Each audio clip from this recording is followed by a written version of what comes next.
career path changes happen all the time. I mean, when you were bagging groceries as a high school student, you weren't thinking, this is the place I'm gonna thrive.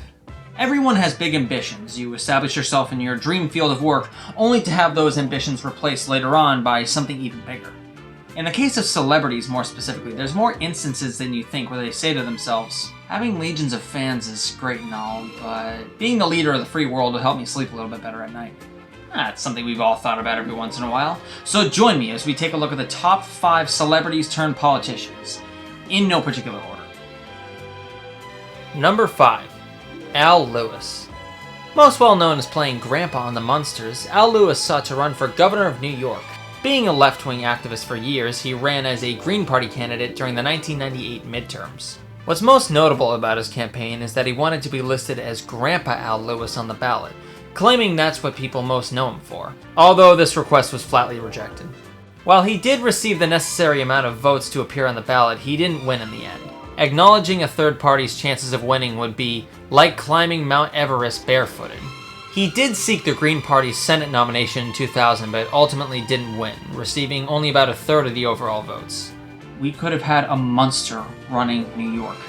To anybody outside the US, that would probably make a lot of sense, but to us, we'd know he'd be in good hands. Number 4. Fred Thompson. The actor most well known for his roles in The Hunt for Red October and Die Hard 2. You too, Fred Thompson. But I was in Die Hard. Die Hard 2?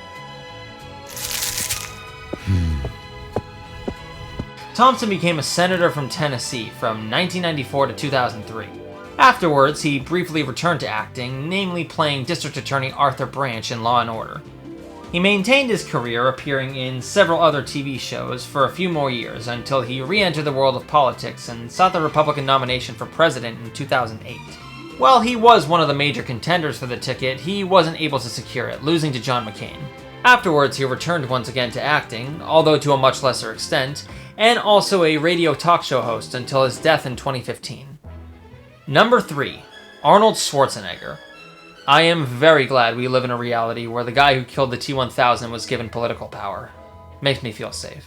Having an extremely successful acting career throughout the 80s and 90s, the former bodybuilder from Austria ran for governor of California. In 2003, during a recall election for then-Governor Gray Davis, Schwarzenegger received a staggering 4.2 million votes. He was then re-elected in 2007, serving his second consecutive term, after which he returned to acting, appearing in movies such as Terminator 5 and 6 and the Expendables franchise.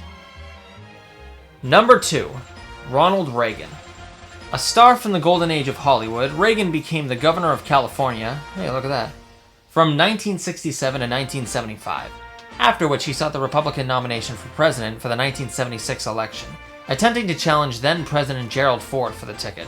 While he wasn't able to secure it, he came very close, which is extremely rare in primaries to do, showing the solid popularity Reagan possessed.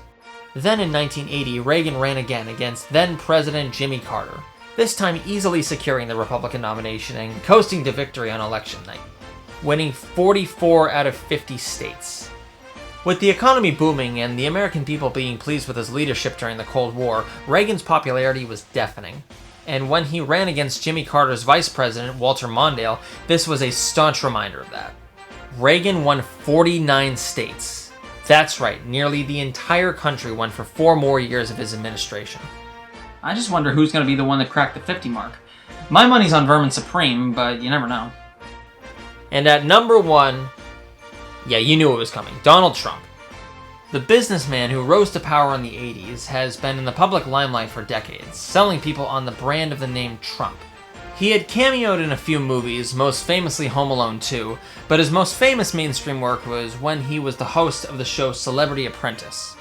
After an unsuccessful third-party run in 2000, when Trump announced his campaign for president in 2015, not many people, particularly the mainstream media, took him very seriously. However, he was able to run a very successful campaign using a lot of the tactics he would use in the business and celebrity world.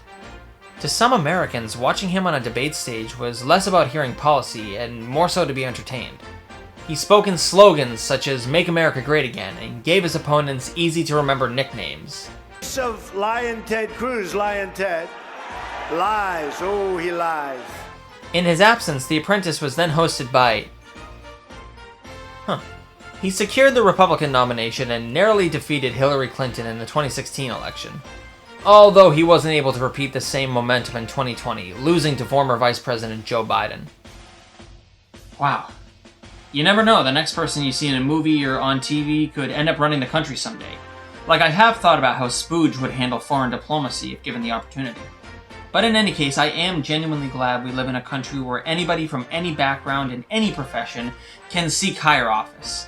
Sure, a lot of these guys came from the profession of make-believe, but that shouldn't discourage anybody from voting for them. After all, has a celebrity ever had a bad political opinion?